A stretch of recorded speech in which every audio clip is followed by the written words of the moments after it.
In this short video, I will be demonstrating how to create all of the possible worlds for Game 2 from LSAT PrepTest 72. Okay, so in this particular game, we have 5 players. They're represented by the following letters: Q, R, S, T, and V. Right? We're arranging them in a particular order, and we have a 1-to-1 ratio of players to positions. Right. The first rule states that the house in Riverton, that is R, must be shown either first or second. So that's my first split. R is first or R is second. So I split to show both of the options for R.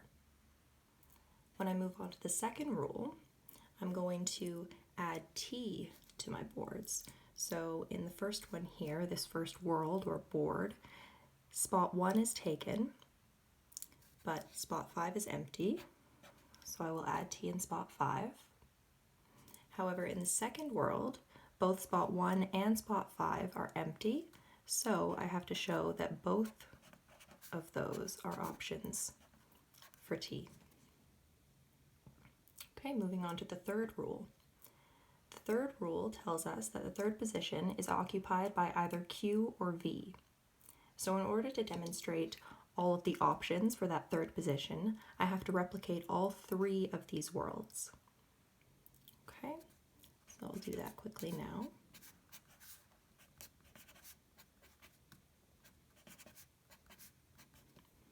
Okay, now that I've replicated all of them, I'm going to add Q to the third position on the first 3 and V to the third position on the other 3. So I've demonstrated the options that I have for that third position in every single world. So I can move on from rule 3 and begin to add rule 4. So rule 4 deals with the positions of Q and S. So where Q is already present, we simply have to make sure that S is not beside Q, right? Not immediately before or immediately after Q. That's not possible in the first world, therefore we eliminate that world. In the second world, we can use V as a buffer, and S will be last. And in the third world, S will be first and V fourth.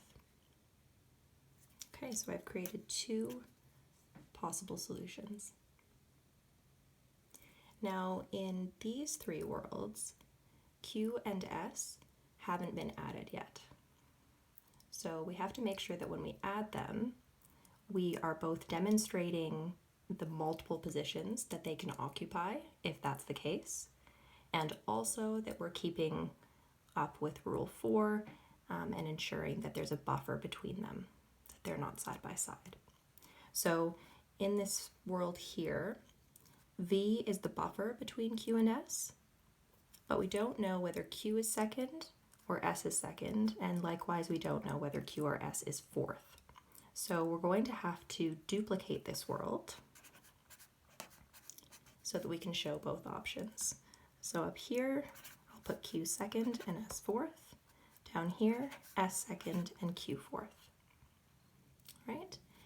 In this world, my empty spaces for Q and S are side by side, so it won't be possible to complete this world and follow rule 4. Therefore, we must eliminate this world. And the final world that we have to duplicate is this one right here. And we have to duplicate it because, once again, we don't know if Q or S is in this first spot, and again, if Q or S is in the 4th spot. Right, so we can separate them, we know we can separate them, but we don't know which one's first. So duplicate and then show the 2 options.